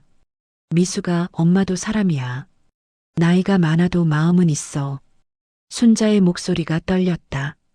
마음이요? 그럼 아빠는요? 아빠 마음은 생각 안 하세요? 미숙이 소리쳤다. 저 정말 창피해요. 동네 사람들이 뭐라고 하겠어요? 순자 씨 첫사랑 만나러 부산 간대. 이렇게 소문나면 어떡하려고요? 엄마가 저한테 그러시면 안 돼요. 순자는 더 이상 참을 수 없었다. 미숙아, 엄마는 평생 내 아빠 뒷바라지하고 너희들 키우느라 내 인생을 살지 못했어. 이번 한 번만이라도 내가 하고 싶은 거 해도 안 될까? 전화 너머로 미숙의 거친 숨소리가 들렸다. 그리고 냉랭한 목소리가 들려왔다. 좋으세요. 가세요. 하지만 엄마가 그러시면 저도 모르겠어요. 당분간 연락하지 마세요. 딸미라고 미숙은 전화를 끊었다. 순자는 핸드폰을 쥔 채 한참을 서 있었다. 주변 사람들이 바쁘게 지나갔지만 순자는 그 자리에 고정된 것처럼 움직이지 못했다. 가슴이 무너지는 것 같았다. 딸과의 관계가 이렇게 될 줄은 몰랐다. 하지만 이미 여기까지 왔다. 되돌아갈 수 없었다. 순자는 천천히 매표소로 걸어갔다. 부산행 기차표 한 장 주세요. 떨리는 목소리로 말했다. 직원은 기계적으로 표를 발권했고 순자는 표를 받아들었다. 무거운 발걸음으로 대합실로 향했다. 대합실은 사람들로 붐볐다. 가족 단위로 여행을 가는 사람들, 출장을 가는 직장인들, 고향을 찾아가는 노인들, 모두가 각자의 이유로 기차를 탔다. 순자도 자신만의 이유가 있었다. 50년 만에 첫사랑을 만나러 가는 것. 그것이 잘못된 일일까? 순자는 의자에 앉아 고개를 숙였다. 옆자리에 앉은 중년 여자가 말을 걸어왔다. 어디 가세요? 순자는 고개를 들었다. 부산요. 아, 저도 부산 가요. 딸이 거기 살거든요. 손주들 보러 가는 길이에요. 중년 여자는 밝게 웃었다. 순자는 억지로 미소를 지었다. 그러세요. 할머니는 부산에 누가 있으세요? 중년 여자가 물었다. 순자는 잠시 망설이다가 대답했다. 옛날에 알던 사람이요. 아, 친구분이시군요. 좋으시겠어요. 오래된 친구 만나면 옛날 이야기하느라 시간 가는 줄 모르죠. 순자는 고개를 끄덕였지만 대답하지 않았다. 옛날 이야기. 그렇다. 자신과 영호는 50년 전의 이야기를 나눌 것이다. 하지만 그것은 단순한 추억이 아니었다. 그것은 평생 가슴에 묻어두었던 사랑이었고, 후회였고, 아픔이었다. 중년 여자는 계속 말을 걸었지만 순자는 대충 대답하며 창밖만 바라보았다. 사람들은 자신의 삶을 쉽게 판단했다. 나이 들어서 첫사랑 만나러 간다고 하면 철없다고 할 것이다. 하지만 그들은 모른다. 50년 동안 가슴속에 묻어둔 그리움이 얼마나 무거운지, 죽기 전에 한 번만이라도 보고 싶은 마음이 얼마나 간절한지. 기차가 출발을 알리는 방송이 나왔다. 순자는 가방을 들고 플랫폼으로 나갔다. 기차가 천천히 들어오고 있었다. 순자는 기차에 올라 자리를 찾아 앉았다. 창밖으로 서울역의 풍경이 보였다. 사람들이 손을 흔들고 작별 인사를 나누고 있었다. 순자는 아무도 없는 빈 플랫폼을 바라보았다. 자신을 배웅해주는 사람은 아무도 없었다. 딸은 화를 냈고 친구는 말렸고 동네 사람들은 수군거릴 것이다. 하지만 상관없었다. 이것은 자신의 선택이었고 자신의 인생이었다. 기차가 천천히 움직이기 시작했다. 서울의 풍경이 점점 멀어졌다. 순자는 창밖을 바라보며 눈물을 흘렸다. 하지만 이번에는 슬픔의 눈물이 아니었다. 결심의 눈물이었다. 두려움의 눈물이기도 했지만 동시에 기대의 눈물이기도 했다. 곧 영호를 만날 것이다. 50년 만에 그가 어떤 모습일지, 자신을 어떻게 바라볼지, 무슨 말을 나눌지 알 수 없었다. 하지만 가야 했다. 순자는 가방 속에서 영호의 편지를 꺼내 다시 한번 읽었다. 순자, 나는 당신을 평생 잊은 적이 없습니다. 그 문장이 순자에게 힘을 주었다. 기차는 남쪽을 향해 달렸다. 기차는 경부선을 따라 남쪽으로 달렸다. 창밖으로 스쳐 지나가는 풍경들, 도시의 빌딩들, 논밭, 작은 마을들, 산들, 이 순자의 눈에 들어왔다 사라졌다. 하지만 순자의 시선은 풍경에 머물지 않았다. 그녀의 눈은 창밖을 향하고 있었지만 마음은 50년 전으로 거슬러 올라가고 있었다. 기차의 덜컹거리는 소리가 마치 시간의 톱니바퀴를 되돌리는 것처럼 느껴졌다. 1972년 여름, 20살의 순자는 영호와 함께 기차를 탔다. 대전으로 가는 기차였다. 영호의 어머니가 대전에 계셨고 영호는 순자를 어머니께 소개하고 싶어 했다. 순자야, 우리 어머니 보면 긴장하지 마. 어머니는 착하신 분이야. 영호가 순자의 손을 잡으며 말했다. 순자는 떨리는 마음으로 고개를 끄덕였다. 처음으로 남자친구의 어머니를 만나러 가는 것이었다. 새로 산 하얀 블라우스를 입었고 머리는 단정하게 빗어 올렸다. 손에는 영호가 사준 작은 핸드백을 들고 있었다. 기차 안은 더웠다. 에어컨이 없던 시절이라 창문을 열어두었지만 들어오는 바람도 뜨거웠다. 영호는 손수건을 꺼내 순자의 이마에 맺힌 땀을 닦아주었다. 덥지? 순자는 고개를 저었다. 괜찮아요. 하지만 얼굴은 벌겋게 상기되어 있었다. 영호는 플랫폼에서 산 사이다 한 병을 따서 순자에게 건넸다. 이거 마셔. 시원할 거야. 순자는 사이다를 받아 한 모금 마셨다. 차가운 탄산이 목구멍을 타고 내려가며 더위를 식혀주었다. 맛있어요. 순자는 수줍게 웃었다. 기차가 대전역에 도착했을 때 영호의 어머니가 플랫폼에서 기다리고 계셨다. 한복을 입은 단정한 모습이었다. 영호는 어머니께 달려가 인사를 드렸고 순자를 소개했다. 어머니, 이 사람이 제가 말씀드렸던 순자예요. 순자는 깊이 절을 올렸다. 안녕하세요. 김순자라고 합니다.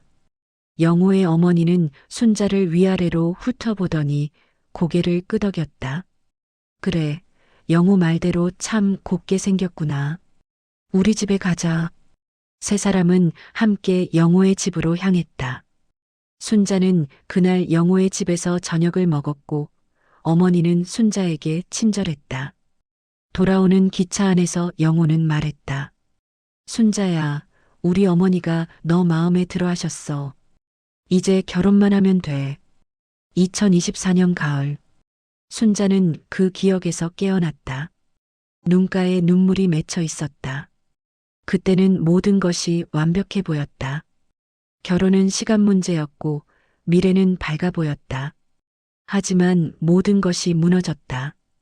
영호의 군 입대, 편지의 단절, 그리고 순자의 결혼. 순자는 핸드백에서 손수건을 꺼내 눈물을 닦았다. 옆자리에 앉은 젊은 여자가 걱정스러운 눈으로 바라보았지만 순자는 괜찮다는 듯 미소를 지었다. 기차는 계속 달렸다. 대전역을 지나고 대구역을 지났다. 풍경은 계속 바뀌었지만 순자의 마음은 과거와 현재를 오갔다. 1973년 겨울, 영호가 군 입대를 한 지 석 달이 지났다. 편지는 규칙적으로 왔지만 점점 내용이 짧아지고 있었다. 순자야, 요즘 훈련이 너무 힘들어. 편지 자주 못 쓸 것 같아. 미안해. 순자는 불안했다.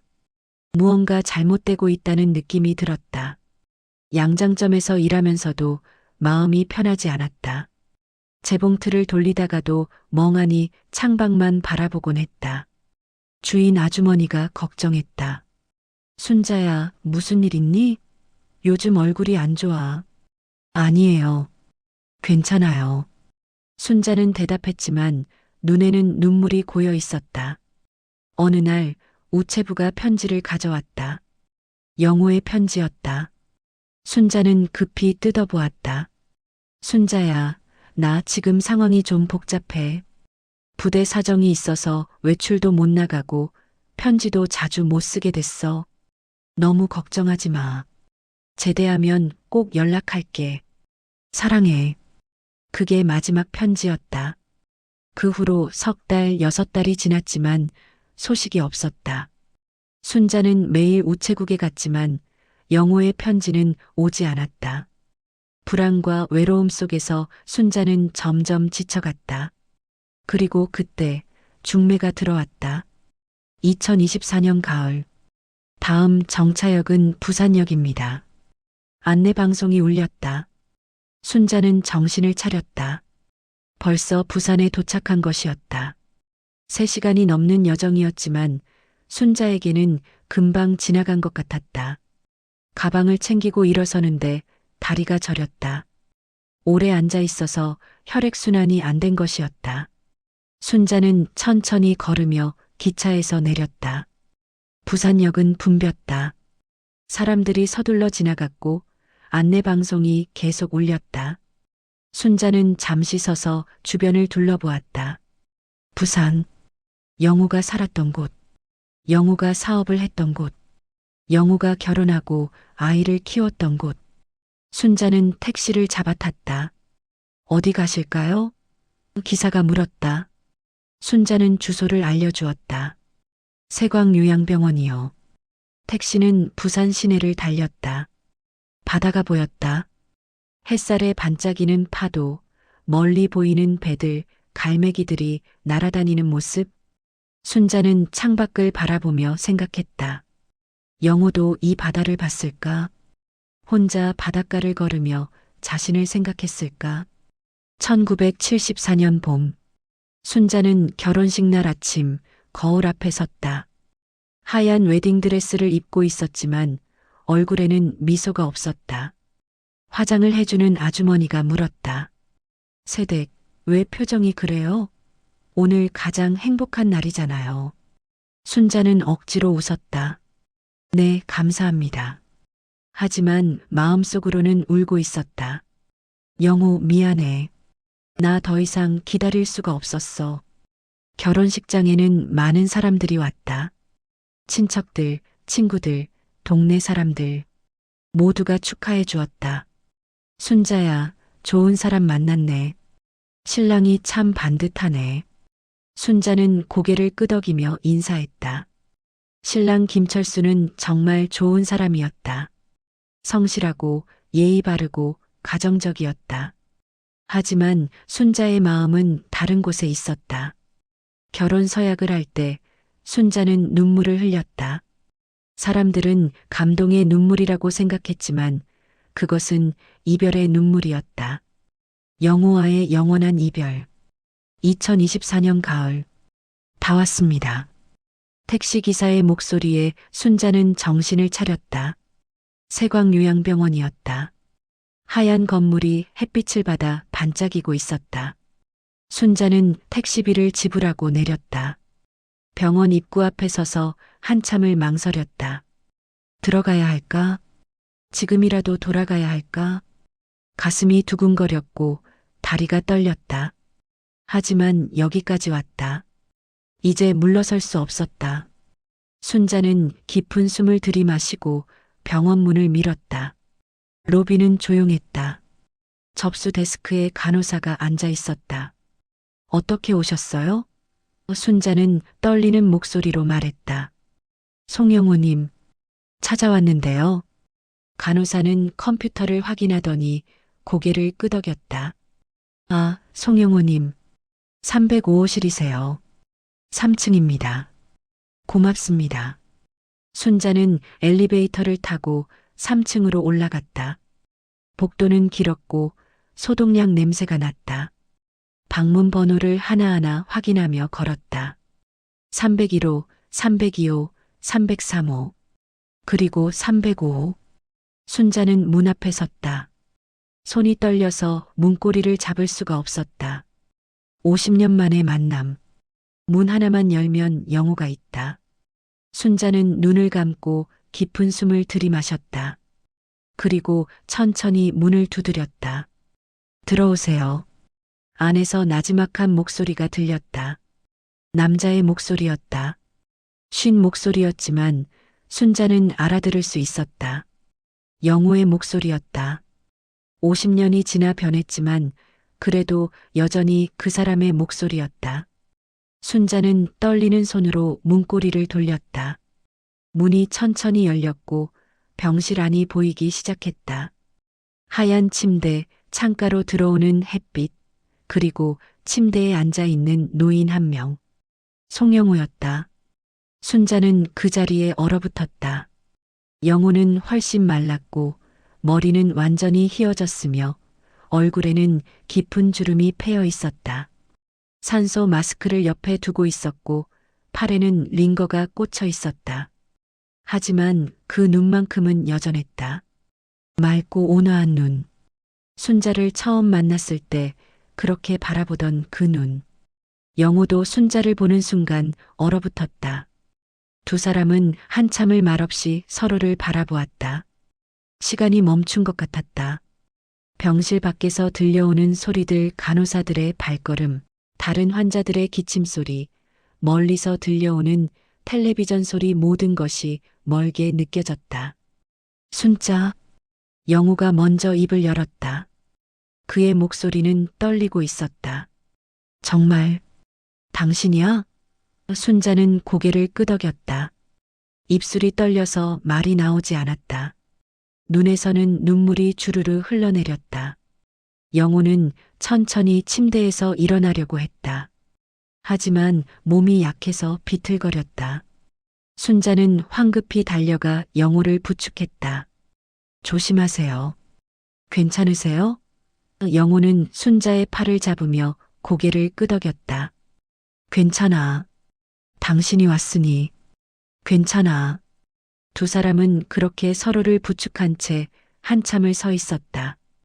영호는 순자를 침대 옆 의자로 안내했다. 순자는 의자에 앉았고 영호는 침대 가장자리에 앉았다. 두 사람 사이에는 작은 탁자 하나만 놓여 있었지만 그 거리가 50년의 세월만큼이나 멀게 느껴졌다. 영호는 순자의 얼굴을 천천히 살폈다. 많이 늙었네. 그가 쓸쓸하게 웃었다. 나도 그렇지만 당신도 늙었어. 순자는 고개를 끄덕였다. 네, 우리 다 늙었어요. 하지만 영호는 순자의 손을 조심스럽게 잡았다. 여전히 아름다워. 내 기억 속 순자 그대로야. 순자는 울음을 참을 수 없었다. 50년 동안 억눌렀던 감정이 한꺼번에 터져나왔다. 영호 씨, 미안해요. 정말 미안해요. 나 기다렸어야 했는데, 조금만 더 기다렸어야 했는데. 영호는 고개를 저으며 순자의 손을 꼭 잡았다. 아니야. 당신 잘못이 아니야. 내가 편지를 제대로 못 보냈어. 부대 사정이 있었고, 나도 어쩔 수 없었어. 당신이 기다리다 지친 거 이해해. 아니에요. 제가 조금만 더 믿었어야 했어요. 제가 약했어요. 순자는 계속 눈물을 흘렸다. 영호는 순자에게 물 한 잔을 따라 주었다. 손이 떨려서 물이 컵 밖으로 조금 넘쳤지만 영호는 조심스럽게 순자에게 건넸다. 순자는 물을 받아 마셨다. 차가운 물이 목구멍을 타고 내려가며 조금 진정이 되었다. 두 사람은 한참을 말없이 앉아 있었다. 창밖으로 해가 기울기 시작했고 병실 안에는 황혼빛이 스며들었다. 부드러운 빛이었다. 마치 세월의 무게를 감싸 안는 듯한. 순자, 영호가 조용히 말했다. 나 당신한테 할 말이 있어. 순자는 고개를 들어 영호를 바라보았다. 당신 결혼했을 때 나 그 소식 들었어. 양장점 주인 아주머니한테 들었지. 제대하고 바로 당신 찾아갔었거든. 그런데 아주머니가 말씀하시더라. 순자가 결혼했다고. 나는 그 자리에서 한참을 서 있었어. 들어가서 당신을 보고 싶었지만 용기가 안 났어. 당신의 새 삶을 망치고 싶지 않았어. 순자는 가슴이 무너지는 것 같았다. 영호 씨가 찾아오셨었어요? 응. 하지만 당신은 이미 다른 사람의 아내였고 나는 돌아섰어.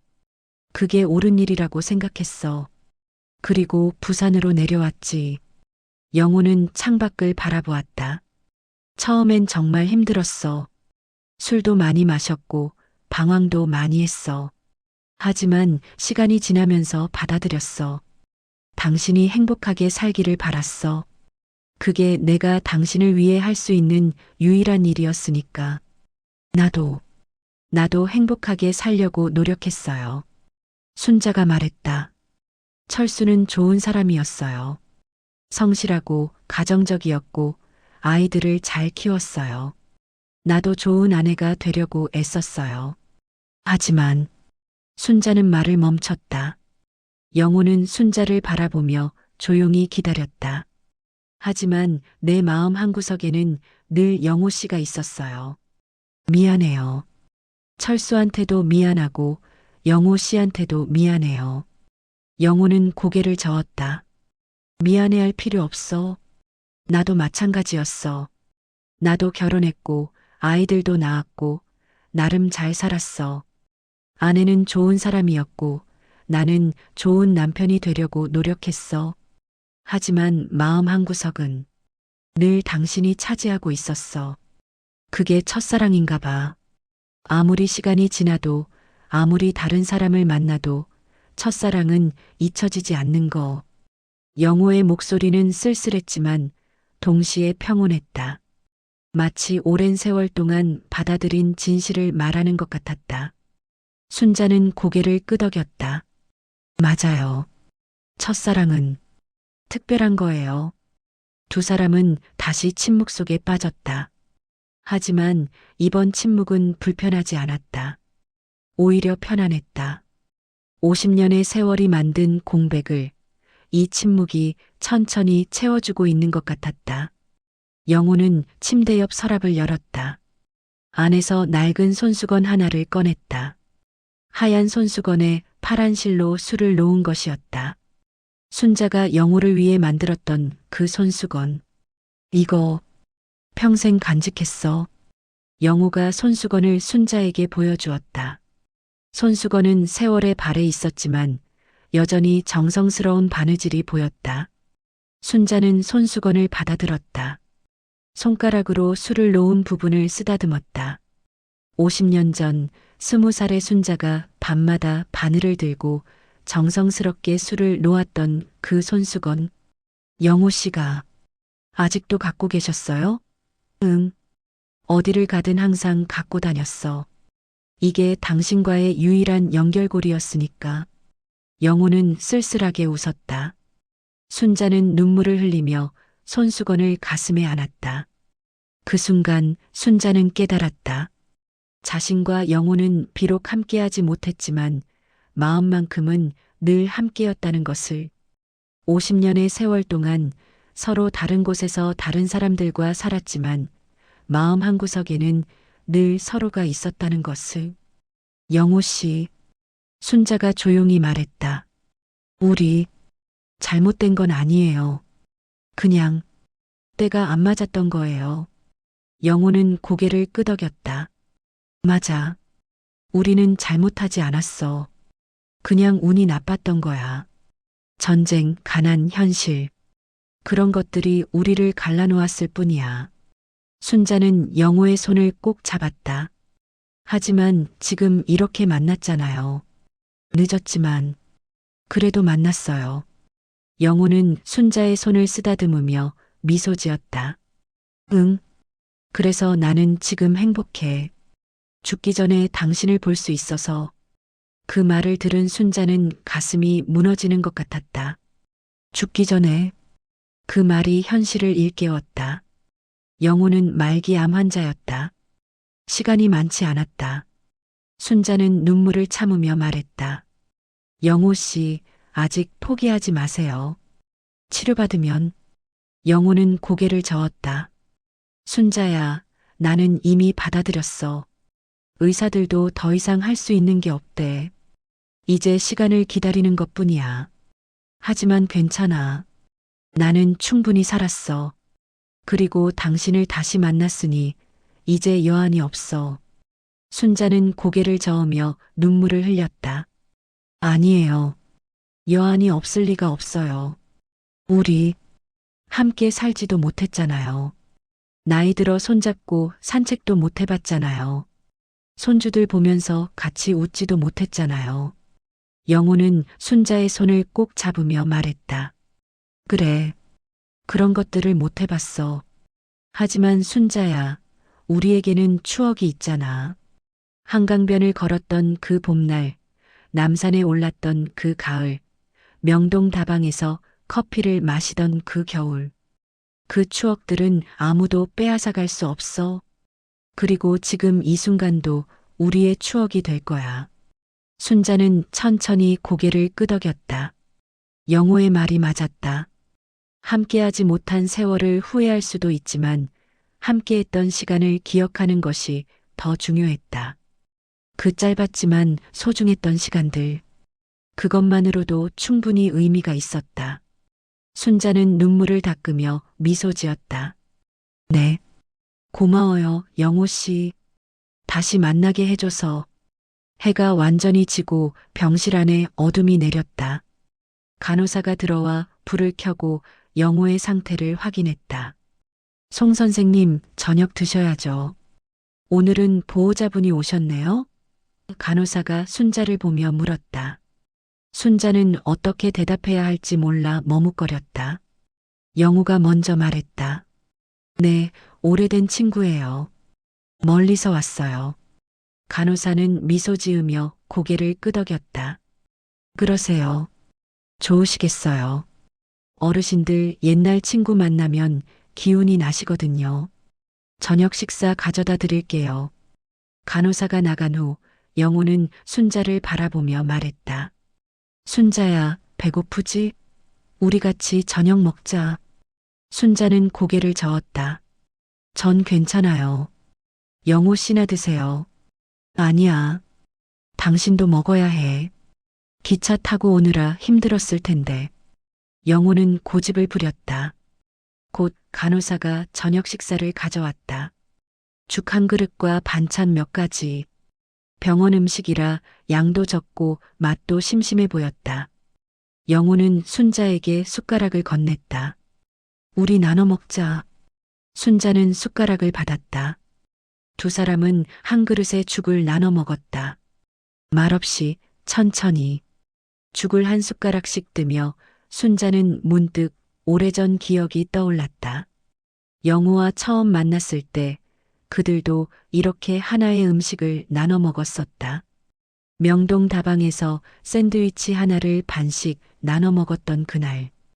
돈이 부족해서 하나만 시켰고 두 사람은 서로 더 많이 먹이려고 애썼었다. 너 더 먹어. 아니야, 너 더 먹어. 그렇게 웃으며 나눠 먹었던 그 샌드위치가 세상에서 가장 맛있었다. 지금 이 죽도 마찬가지였다.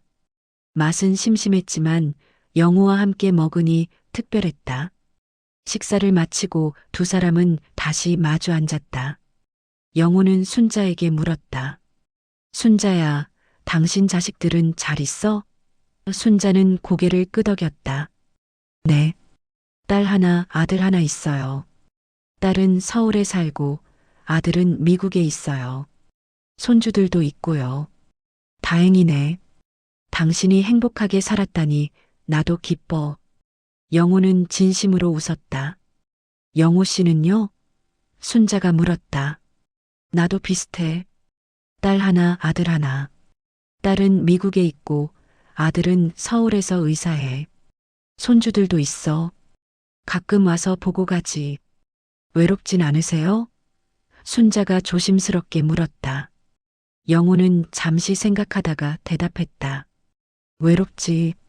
특히 아내가 죽고 나서는 더 외로워졌어. 혼자 사는 게 이렇게 힘든 줄 몰랐어. 아침에 눈 떠도 말 걸 사람이 없고 저녁에 집에 가도 불 켜진 곳이 없고 그럴 때마다 당신 생각이 났어. 만약 우리가 함께 살았다면 어땠을까? 늙어서 손잡고 공원도 산책하고 손주들 재롱도 함께 보고 그런 상상을 했어. 영호의 목소리는 쓸쓸했다. 순자도 고개를 끄덕였다.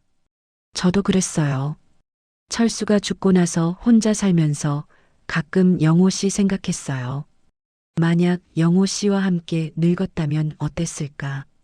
우리 손잡고 시장도 가고 저녁에 산책도 하고 그런 상상했어요. 두 사람은 서로를 바라보며 쓸쓸하게 웃었다. 이루지 못한 꿈을 나누는 두 노인의 모습이었다. 하지만 그 웃음 속에는 후회만 있는 것이 아니었다. 그리움도 있었고 그리고 여전히 남아있는 사랑도 있었다. 순자야. 영호가 천천히 일어났다. 몸이 약해서 비틀거렸지만 순자의 도움 없이 혼자 일어났다. 그는 창가로 걸어갔다. 순자도 따라갔다. 창밖으로 부산의 야경이 보였다. 불빛들이 반짝이고 멀리 바다가 어둠 속에 잠겨 있었다. 영호는 창문을 열었다. 차가운 가을 바람이 들어왔다. 바다 냄새가 났다. 소금기 섞인 공기가 병실 안으로 스며들었다. 영호는 깊이 숨을 들이마셨다.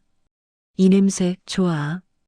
부산에 온 지 50년이 넘었는데 아직도 이 냄새만 맡으면 마음이 편해져. 순자도 바람을 맞으며 섰다. 바람이 그녀의 흰 머리카락을 흔들었다. 영호는 순자의 곁에 섰다. 두 사람은 나란히 서서 바다를 바라보았다. 말없이 오래도록 그 침묵 속에서 50년의 세월이 흘러갔다. 헤어졌던 시간, 각자 살아온 시간, 그리움과 후회로 채워진 시간. 모든 것이 이 침묵 속에 녹아 있었다. 순자야. 영호가 조용히 말했다. 나 당신한테 하고 싶은 말이 있어. 순자는 영호를 바라보았다. 영호는 순자의 손을 잡았다. 주름지고 마른 손이었지만 그 손길은 여전히 따뜻했다. 평생 하고 싶었던 말인데 이제야 할 수 있게 됐어. 영호는 순자의 눈을 똑바로 바라보며 말했다. 순자야, 사랑해. 50년 전에도 사랑했고 지금도 사랑해. 당신이 다른 사람과 결혼했을 때도 내가 다른 사람과 살 때도 마음속으로는 늘 당신을 사랑했어. 그게 내 평생의 진실이야. 순자의 눈에서 눈물이 흘러내렸다. 영호는 계속 말했다. 미안해. 내가 당신을 지키지 못해서, 함께 늙지 못해서, 약속을 지키지 못해서, 하지만 한 가지만은 변하지 않았어. 당신을 향한 내 사랑. 그것만은 평생 변하지 않았어. 영호의 목소리도 떨리고 있었다. 눈가에 눈물이 맺혀 있었다. 그러니까 순자야, 당신도 이제 자신을 용서해줘. 우리는 잘못하지 않았어. 그냥 운이 나빴을 뿐이야. 하지만 우리의 사랑은 진짜였어. 그리고 지금도 진짜야. 순자는 울면서 고개를 끄덕였다. 저도요, 영호 씨. 저도 사랑했어요. 평생 사랑했어요. 다른 사람과 결혼했지만 아이들을 키우면서도 늙어가면서도 마음 한구석에는 늘 영호 씨가 있었어요. 그게 제 진실이에요. 순자는 영호의 손을 꼭 잡으며 말했다. 미안해요. 제가 먼저 포기해서 조금만 더 기다렸어야 했는데. 하지만 영호 씨, 저도 영호 씨를 평생 사랑했어요. 그건 변하지 않았어요. 두 사람은 서로를 꼭 안았다. 50년 만의 포옹이었다. 뼈만 남은 몸, 주름진 피부, 하얀 머리. 모든 것이 늙었지만 그 품만큼은 여전히 따뜻했다. 순자는 영호의 등을 쓰다듬으며 울었고 영호도 순자의 머리를 쓰다듬으며 눈물을 흘렸다. 창밖에서 바람이 불어왔고 바다의 파도 소리가 멀리서 들려왔다. 병실 안은 고요했지만 두 사람의 가슴 속에서는 50년 동안 억눌렀던 감정이 폭포처럼 쏟아지고 있었다. 한참을 안고 있다가 두 사람은 천천히 떨어졌다. 영호는 순자의 눈물을 닦아주었다. 순자도 영호의 눈물을 닦아주었다. 그리고 두 사람은 미소 지었다. 슬프지만 동시에 행복한 미소였다. 고마워, 순자야. 와줘서. 영호가 말했다. 저야말로 고마워요, 영호 씨. 불러줘서. 순자가 대답했다. 두 사람은 다시 손을 잡고 창가에 섰다. 부산의 밤은 깊어가고 있었고 불빛들은 여전히 반짝이고 있었다. 그 불빛 하나하나가 누군가의 삶이고 누군가의 이야기였다. 순자와 영호의 이야기도 그 중 하나였다.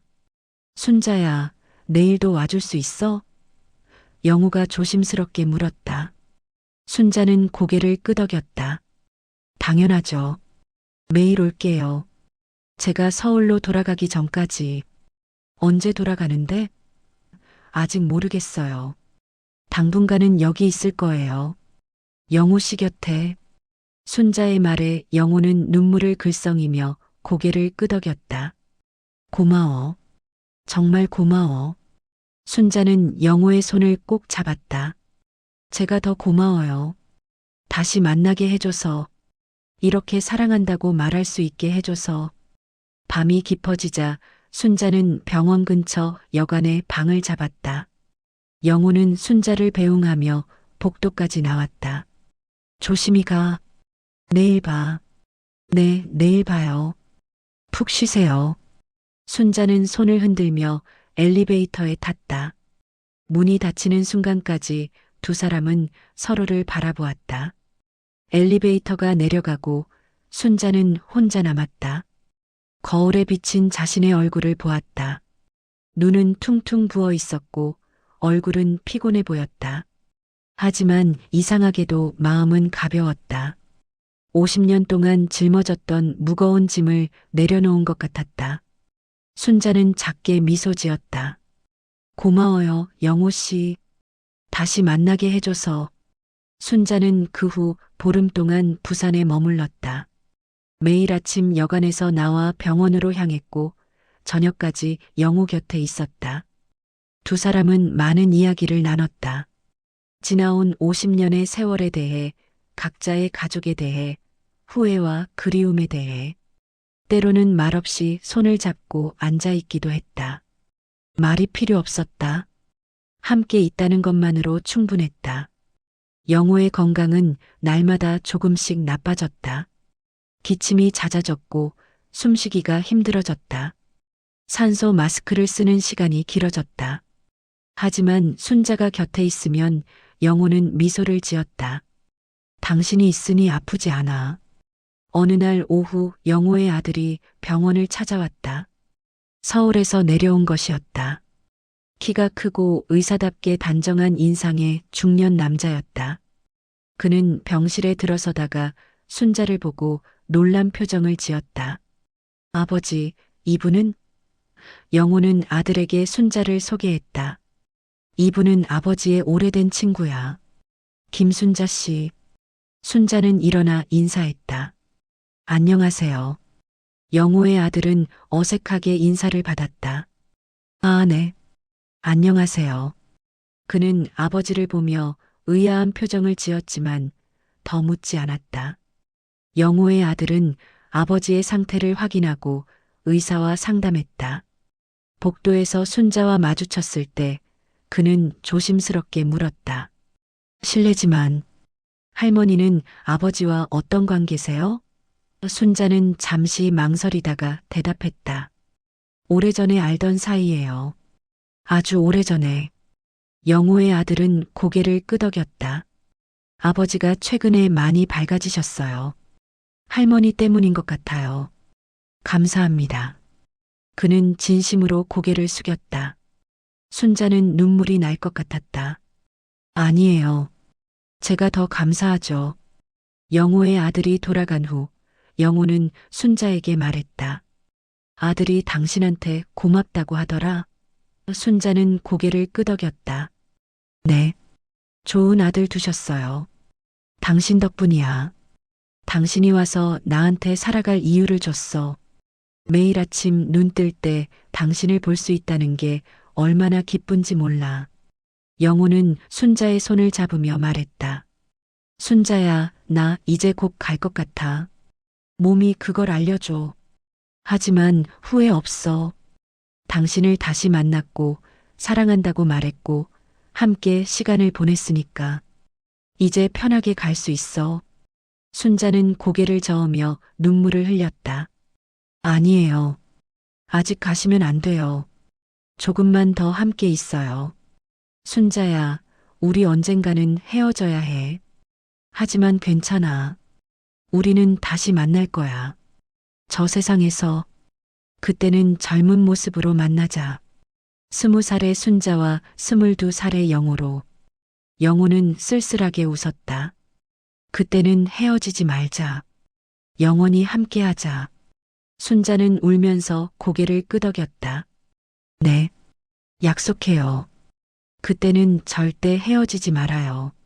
며칠 후 순자는 딸 미숙에게서 전화를 받았다. 엄마, 언제 오실 거예요?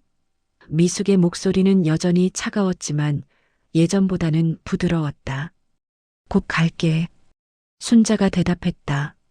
엄마. 미숙은 잠시 말을 멈췄다가 이어갔다. 제가 너무 심했죠. 미안해요. 엄마 마음도 이해해요. 이제는. 순자는 눈물이 났다. 아니야, 미숙아. 내 마음도 이해해. 엄마가 이기적이었어. 아니에요. 엄마도 행복할 권리 있어요. 제가 그걸 몰랐어요. 빨리 오세요. 보고 싶어요. 전화를 끊고 순자는 한참을 울었다. 딸이 이해해준다는 것이, 용서해준다는 것이 너무 감사했다. 그날 밤 영호의 상태가 급격히 나빠졌다. 순자는 병원에서 연락을 받고 달려갔다. 영호는 산소 마스크를 쓰고 누워 있었고 숨을 쉬기 힘들어했다. 의사들이 와서 상태를 확인했지만 더 이상 할 수 있는 게 없었다. 영호의 아들과 딸도 급히 병원으로 왔다. 가족들이 영호를 둘러싸고 있었지만 영호는 순자의 손을 놓지 않았다. 순자는 영호의 침대 옆에 앉아 그의 손을 꼭 잡았다. 영호 씨, 저 여기 있어요. 곁에 있을게요. 영호는 천천히 눈을 떴다. 흐릿한 눈빛이었지만 순자를 알아보았다. 순자. 그의 목소리는 거의 들리지 않았다. 순자는 귀를 가까이 가져갔다. 네, 여기 있어요. 고마워. 와줘서. 사랑해. 영호는 힘겹게 말했다. 순자는 눈물을 흘리며 대답했다. 저도 사랑해요. 평생 사랑했어요. 영호는 미소 지었다. 평화로운 미소였다. 그리고 천천히 눈을 감았다. 숨소리가 점점 약해지더니 결국 멈췄다. 심전도 기계가 긴 소리를 냈다. 의사가 사망을 확인했다. 순자는 영호의 손을 잡은 채 한참을 앉아 있었다. 눈물이 흘렀지만 슬프기만 한 것은 아니었다. 영호는 이제 고통에서 벗어났다. 그리고 사랑하는 사람에게 둘러싸여 평화롭게 떠났다. 순자는 영호의 이마에 입을 맞췄다. 잘 가요, 영호 씨. 저 세상에서 다시 만나요. 그때는 젊은 모습으로. 영호의 얼굴은 평온했다. 마치 편안하게 잠든 것 같았다. 장례식은 조용하게 치러졌다. 가족들과 친척들, 그리고 영호를 알던 몇몇 사람들이 왔다. 순자도 장례식에 참석했다. 영호의 자녀들은 순자를 정중하게 대했다. 할머니, 아버지가 할머니 덕분에 마지막을 행복하게 보내셨어요. 정말 감사합니다. 영호의 딸이 순자의 손을 잡으며 말했다. 순자는 고개를 저었다. 아니에요. 제가 더 감사해요. 다시 만날 수 있게 해줘서. 장례식이 끝나고 순자는 서울로 돌아갔다. 기차 안에서 순자는 창밖을 바라보았다. 풍경이 스쳐 지나갔다. 산, 들판, 작은 마을들. 부산에서 서울로 가는 길. 올 때와 같은 길이었지만 순자의 마음은 달랐다. 무거움 대신 평온함이 있었다. 후회 대신 감사함이 있었다. 영호를 다시 만났고 사랑한다고 말했고 함께 시간을 보냈다. 그것만으로 충분했다. 서울역에 도착했을 때 딸 미숙이 마중 나와 있었다. 순자는 놀라서 미숙을 바라보았다. 미숙아. 미숙은 엄마를 꼭 안았다. 엄마, 보고 싶었어요. 순자는 딸의 품에서 눈물을 흘렸다. 나도 보고 싶었어. 두 사람은 한참을 안고 있었다. 역 안은 사람들로 붐볐지만 두 사람만의 시간이었다. 집으로 돌아온 순자는 거실에 앉아 남편 철수의 영정 사진을 바라보았다. 여보, 다녀왔어요. 영호 씨 만나고 왔어요. 이제야 마음이 편해졌어요.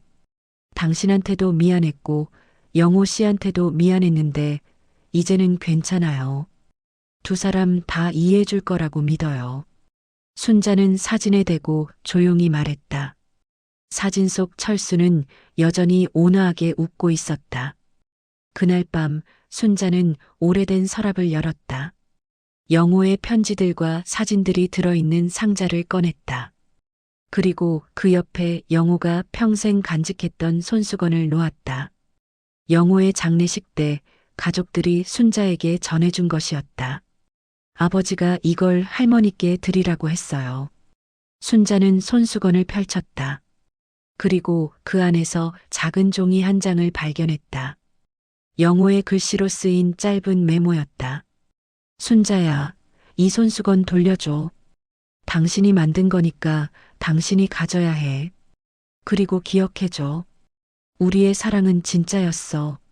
비록 함께하지 못했지만 우리는 서로를 평생 사랑했어. 그것만으로 충분해. 고마워, 순자야. 당신을 만나서 정말 행복했어. 다음 생에 또 만나자. 마이너스 영호. 순자는 메모를 읽으며 눈물을 흘렸다. 하지만 슬픈 눈물이 아니었다. 감사의 눈물이었다. 순자는 손수건과 메모를 가슴에 안았다. 그리고 창밖을 바라보았다. 밤하늘에는 별들이 빛나고 있었다. 순자는 그 별들 중 하나가 영호일 거라고 생각했다. 저기 어딘가에서 영호도 자신을 바라보고 있을 것이다. 젊은 모습으로 환하게 웃으면서 순자는 작게 중얼거렸다. 고마워요, 영호 씨. 다시 만나서 사랑한다고 말해줘서 다음 생에 꼭 다시 만나요. 그때는 절대 놓지 않을게요. 그리고 순자는 손수건을 서랍 깊은 곳에 조심스럽게 넣었다. 평생 간직할 것이다. 영호와의 추억을, 영호와의 사랑을. 그것은 순자의 가슴 속에 영원히 살아있을 것이다. 창밖으로 바람이 불었다. 가을 바람이었다. 낙엽이 떨어지고 계절이 바뀌고 시간은 흘러간다. 하지만 사랑은 남는다. 시간이 지나도 세월이 흘러도 사랑만큼은 영원하다. 순자는 그것을 이제 알았다. 그리고 그 깨달음이 그녀에게 평온을 주었다. 순자는 눈을 감았다. 마음은 따뜻했고 영혼은 평화로웠다. 50년 만에 순자는 진정한 평안을 찾았다.